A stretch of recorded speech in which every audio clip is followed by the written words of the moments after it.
أعوذ بالله من الشيطان الرجيم. بسم الله الرحمن الرحيم. وقالت اليهود يد الله مغلولة غلت أيديهم ولعنوا بما قالوا بل يداه مبسوطتان ينفق كيف يشاء وليزيدن كثيرا منهم ما أنزل إليك من ربك طغيانا وكفرا وألقينا بينهم العداوة والبغضاء إلى يوم القيامة كلما أوقدوا نارا للحرب يطفئها الله ويسعون في الأرض فسادا والله لا يحب المفسدين. ولو أن أهل الكتاب آمنوا واتقوا لكفرنا عنهم سيئاتهم ولأدخلناهم جنات النعيم. ولو أنهم أقاموا التوراة والإنجيل وما أنزل إليهم من ربهم لأكلوا من فوقهم ومن تحت أرجلهم منهم أمة مقتصدة وكثير منهم ساء ما يعملون.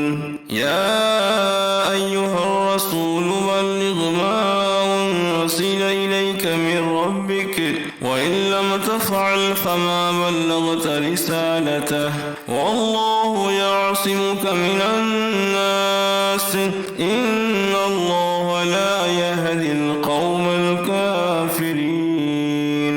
قل يا أهل الكتاب لستم على شيء حتى تقيموا التوراة والإنجيل وما أنزل إليكم من ربكم وليزيدن كثيرا منهم ما أنزل إليك من ربك طغيانا وكفرا فلا تأس على القوم الكافرين. إن الذين آمنوا والذين هادوا والصابئون والنصارى من آمن بالله واليوم الآخر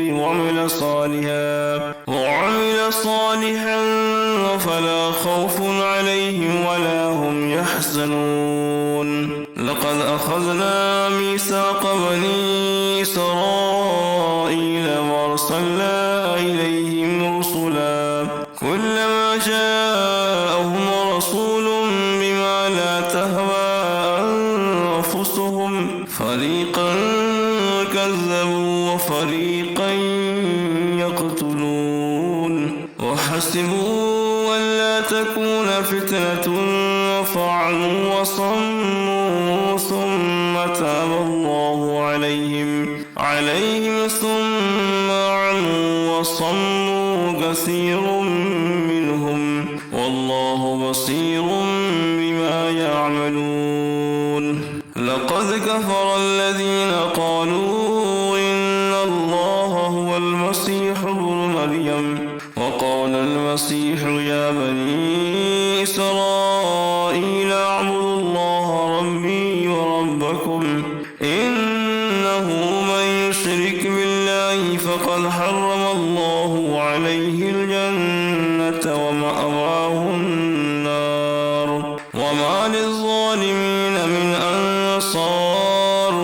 لقد كفر الذين قالوا إن الله ثالث ثلاثة وما من إله إلا إله واحد وإن لم ينتهوا عما يقولون ليمسن الذين كفروا منهم عذاب أليم. أفلا يتوبون إلى الله ويستغفرونه والله غفور رحيم. ما المسيح ابن مريم إلا رسول قد خلت من قبله الرسل وأمه صديقة كانا يأكلان الطعام انظر كيف نبين ونبين لهم الآيات ثم انظر أنى يؤفكون قل لتعبدون من دون الله ما لا يملك لكم ضرا ولا نفعا والله هو السميع العليم قل يا أهل الكتاب لا تغلوا في دينكم غير الحق ولا تتبعوا أهواء قوم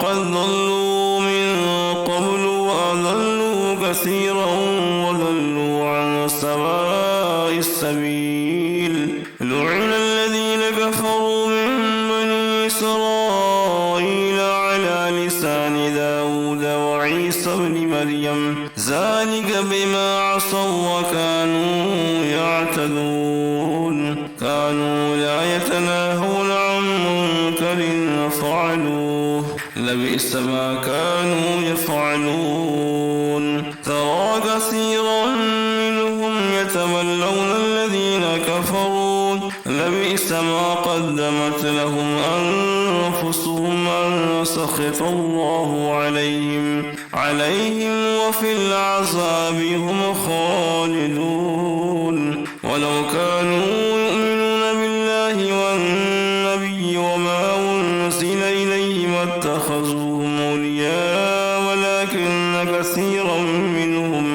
ولكن كثيرا منهم فاسقون لتجدن أشد الناس عداوة للذين آمنوا اليهود والذين أشركوا ولتجدن أقربهم مودة للذين آمنوا الذين قالوا إنا نصارى ذلك بأن منهم قسيسين ورهبانا وأنهم لا يستكبرون صدق الله العظيم.